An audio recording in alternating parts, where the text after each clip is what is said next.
Good morning. स्वागत है आपका। आज हम शुरू कर रहे हैं कक्षा 10।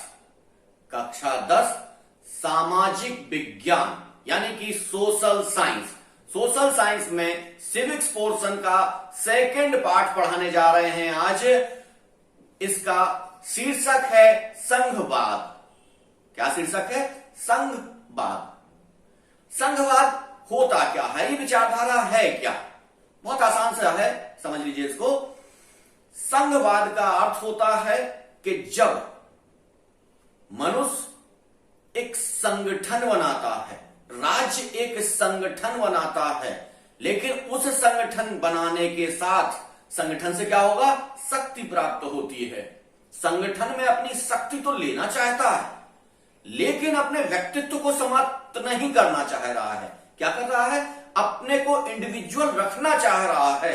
मैं इंडिविजुअल भी रहूं और संघ में भी रहूं।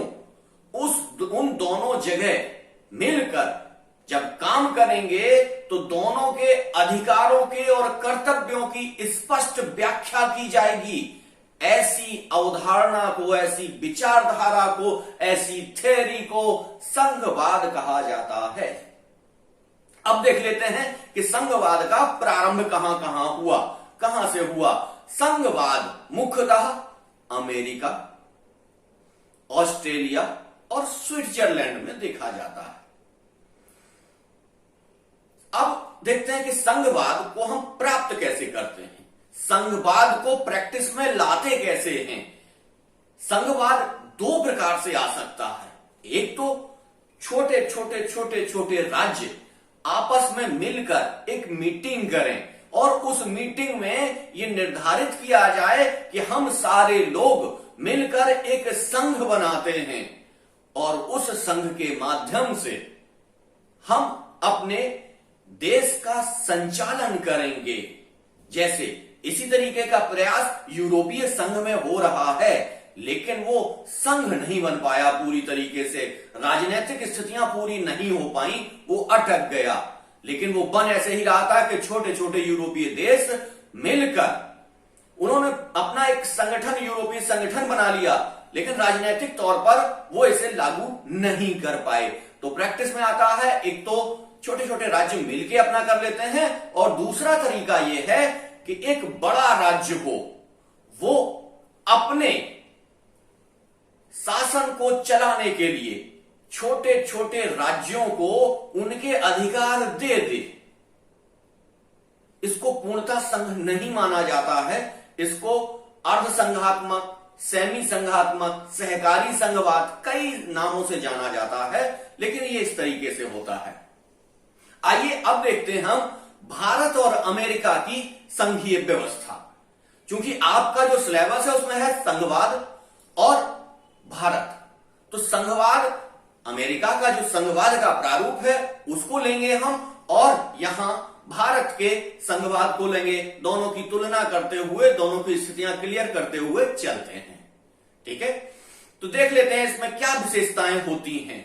मुख्य तौर से इसमें दो सरकारें निश्चित तौर से होती हैं, दो या तीन। शासन का डिवीजन होता है, शासन का विकेंद्रीकरण होता है। इस विकेंद्रीकरण के माध्यम से जब सरकारें चलाई जाती हैं तो उसको संघात्मक शासन व्यवस्था कहते हैं।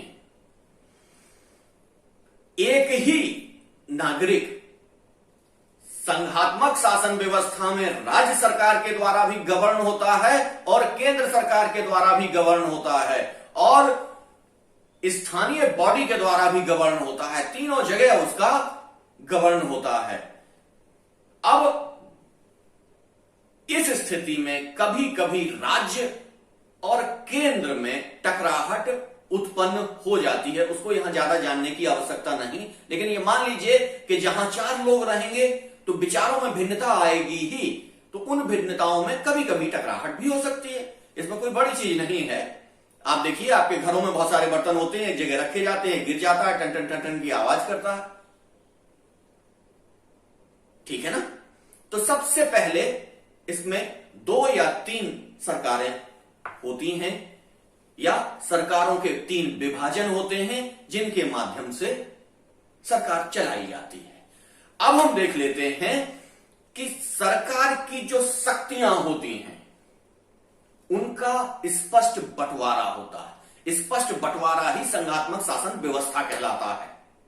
अब आप देख लीजिए कि जब स्पष्ट विभाजन हो रहा है तो स्पष्ट विभाजन के लिए क्या आवश्यक है? क्या आवश्यक है? लिखित संविधान। कैसा? लिखित संविधान। और दूसरा ये कह रहे हैं कि दोनों के वो अधिकार जो हैं वो दोनों के पास रहें। तो इसका मतलब ऐसा लचीला संविधान नहीं होना चाहिए कि कोई केंद्र सरकार जब चाहे तब उसमें परिवर्तन कर दे।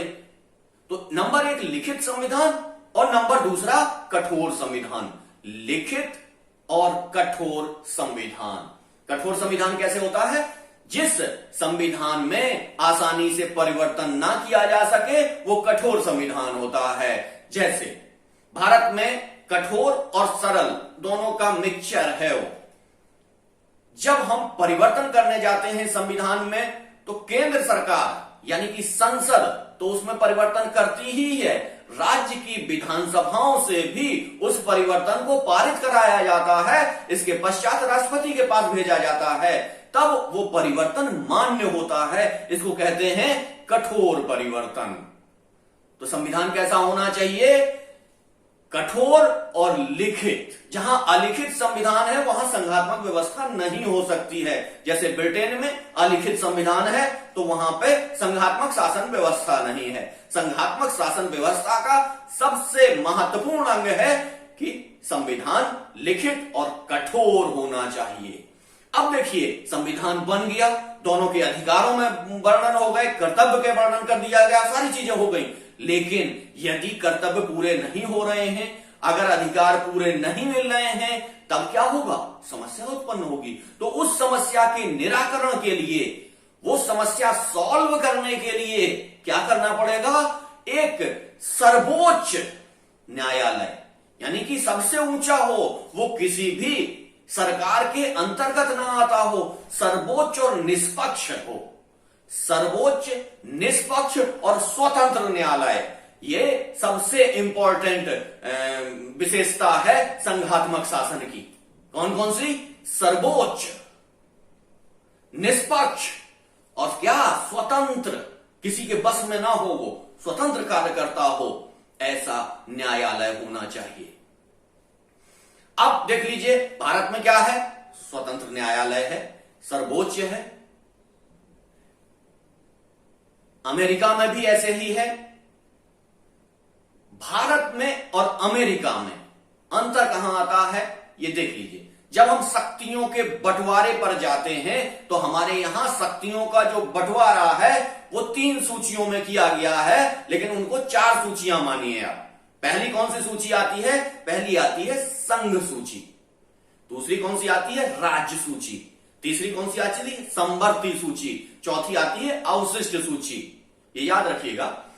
संघ सूची में वो विषय आते हैं जो बहुत महत्वपूर्ण होते हैं और जिनको संघीय व्यवस्था के अनुसार केंद्र निर्धारित करता है, क्योंकि सारे राज्यों के लिए ऐसी विधि बनाई जाएगी जो सारे राज्यों पे लागू होती। तो ऐसे विषय जो पहले भारत में केंद्र सूची में 99 विषय इस समय उपलब्ध हैं, पहले 97 विषय हुआ करते थे। अब 99 ऐसे विषय हैं, उनमें जनगणना हुई, अन्य बहुत सारी चीजें हैं। यहां विषय जानने की जरूरत नहीं है, केवल आपको यह आवश्यकता है कि कितने विषय हैं। दूसरी आती है राज्य सूची। राज्य सूची में भारत में इस समय 61 विषय हैं। पहले कितने होते थे? 66 होते थे। राज्य सूची के विषय कौन से हैं? साफ सफाई हुई, नगर पालिका हुई और पुलिस हुई। ये सारी चीजें राज्य सरकार के अंतर्गत आती हैं। लेकिन तीसरी सूची सबसे इंपॉर्टेंट है, वो है समवर्ती सूची। अब यहां अंतर यही आ जाता है भारतीय संघात्मक व्यवस्था और अमेरिकी संघात्मक व्यवस्था में। भारतीय संघात्मक व्यवस्था में एक नई चीज है कि इसमें संघात्मक शासन को उस तरीके से नहीं लिया गया है। यहां पर भारतीय संविधान के अनुच्छेद 1 में यूनियन शब्द का प्रयोग किया गया है। जो कि हमने कनाडा से लिया है, यानी कि हमारी संघात्मक व्यवस्था कनाडा से प्रेरित है। तो कनाडा के हम बहुत करीब हैं, जिसे अर्ध संघात्मक, सहकारी संघवाद और सारे नाम दिए जा सकते हैं। लेकिन यहां पर देख लेते हैं कि अमेरिका और भारत में अंतर। भारत में, अमेरिका में राज्य को जो शक्तियां दी गई हैं वो संपूर्ण है, उनके ऊपर कोई किंतु परंतु नहीं लगा है। लेकिन भारत में जो शक्तियां केंद्र सरकार पर, राज्य सरकार को मिली हुई हैं, वो संपूर्ण नहीं है। उनको कई आधारों पर केंद्र सरकार नियंत्रित कर सकती है, जैसे आपातकाल में, विदेशी संधियों में, और कई प्रकार से उनको नियंत्रित कर सकती है। तब इसको क्या कहा जाता है? ये संघ व्यवस्था ऐसी है जो एकात्मक शासन की तरफ झुकी हुई है। संघात्मक व्यवस्था तो है, लेकिन कहीं ना कहीं एकात्मक होती हुई है। अगला है समवर्ती सूची। ऐसे विषय, अभी हम लोगों ने क्या कहा कि कुछ विषय ऐसे हैं जो केंद्र के लिए महत्वपूर्ण है, कुछ विषय ऐसे हैं जो राज्य के लिए बहुत महत्वपूर्ण है, लेकिन कुछ विषय ऐसे भी हैं जो केंद्र और राज्य दोनों के लिए महत्वपूर्ण है। इसलिए एक तीसरी सूची बनाई गई जिसे कहा गया समवर्ती सूची, और उस पर विधि बनाने का अधिकार केंद्र को भी है और राज्य को भी है। ऐसे ही अमेरिका में है, लेकिन अमेरिका में क्या होता है कि केंद्र और राज्य के विधान में जब टकराव होता है, तब वहां पर राज्य का विधान केंद्र के विधान से ऊपर होता है। भारत में क्या है, यदि टकराहट होती है तो केंद्र का विधान राज्य के विधान के ऊपर होगा। यह अंतर आ जाता है। अब अगली जो सूची है हमारी समवर्ती सूची में, हमारे यहां इस समय 52 विषय हैं। पहले इसमें 47 विषय हुआ करते थे, और इसमें शिक्षा, वन आदि तमाम प्रकार के ये रखे गए हैं विषय जानने की यहां आवश्यकता आपको नहीं है। अगली सूची आती है अवशिष्ट सूची। अवशिष्ट सूची क्या है? अवशिष्ट सूची में यह कहा गया है कि ऐसे विषय जो आज ज्ञात नहीं हैं, जैसे संविधान जब बन रहा था उस समय जितने विषय ज्ञात थे उस समय उनका निर्धारण कर दिया गया, लेकिन कहा गया कुछ विषय ऐसे भी हो सकते हैं जो नए आ जाएं, जैसे कंप्यूटर क्रांति, सॉफ्टवेयर, हार्डवेयर, ये सारे विषय नए आ गए। तो इन विषयों को कहां रखा जाएगा, पहले से सोच लिया गया था। उनके लिए एक नई सूची बनाई गई जिसको कहा गया अवशिष्ट सूची। तो उस अवशिष्ट सूची के माध्यम से उन विषयों को रखा जाता है, और हमारे यहां वो अवशिष्ट जो विषय हैं वो केंद्र सरकार को दिए गए हैं, उनकी सारी शक्तियां केंद्र के पास हैं। लेकिन अमेरिका में ऐसा नहीं है। तो आप देख लीजिए कि स्पष्ट दोनों में बंटवारा होता चला जा रहा है। अब आता है वित्तीय, अब आता है क्या? वित्तीय विषयों पर। वित्तीय विषयों पर अमेरिका में केंद्र और राज्य का स्पष्ट बंटवारा है। भारत में बंटवारा तो है, लेकिन कई बार ऐसी स्थितियां उत्पन्न हो जाती हैं कि राज्य ये कहने लगते हैं कि केंद्र हमारे साथ पक्षपातपूर्ण व्यवहार कर रहा है, जितना धन केंद्र को हमें उपलब्ध कराना चाहिए वो उपलब्ध नहीं करा रहा है। तो कहीं ना कहीं संविधान में ऐसी स्थितियां हैं जो केंद्र को वरीयता देती हैं और राज्यों को गौड़ करती हैं। अब आप देख लीजिए कि इसमें एक और चीज आती है, सबसे इंपॉर्टेंट है कि संसद में दूसरे सदन का होना। यानी कि अमेरिका में भी दूसरा सदन है, भारत में भी दूसरा सदन है। जितनी भी संघात्मक व्यवस्थाएं हैं उनमें 2 सदन पाए जाएंगे, एक सदन नहीं पाया जाएगा। लेकिन जो पूर्ण संघात्मक शासन व्यवस्थाएं हैं उन शासन व्यवस्थाओं में सभी राज्यों को समान प्रतिनिधित्व प्राप्त होता है। जैसे अमेरिका में प्रत्येक राज्य के लिए 2 सदस्यों का निर्धारण किया गया है कि प्रत्येक राज्य से 2 सदस्य आएंगे।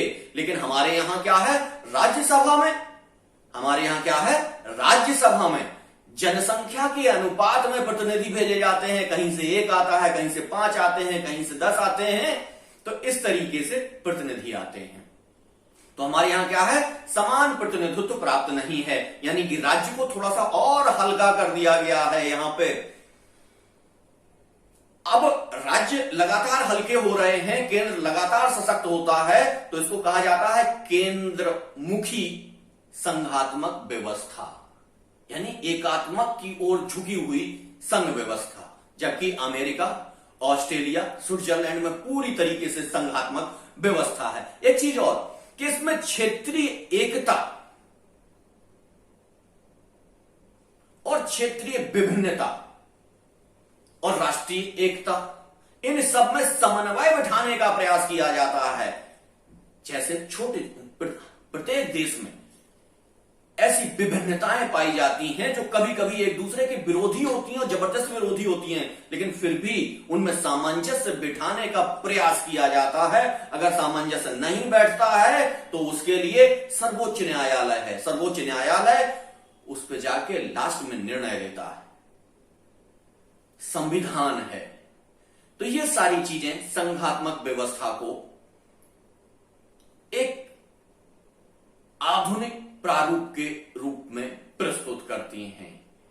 आज हमने आपको संघात्मक व्यवस्था के बारे में बताया कि संघात्मक व्यवस्था वो व्यवस्था है जब छोटे छोटे राज्य एक संगठन बना के एक बड़ी शक्ति के रूप में स्थापित होते हैं, लेकिन अपने प्रभुत्व को या अपने व्यक्तित्व को भी नहीं खोते हैं। उसको संघात्मक व्यवस्था कहा जाता है और संघात्मक व्यवस्था की ये सारी विशेषताएं होती हैं।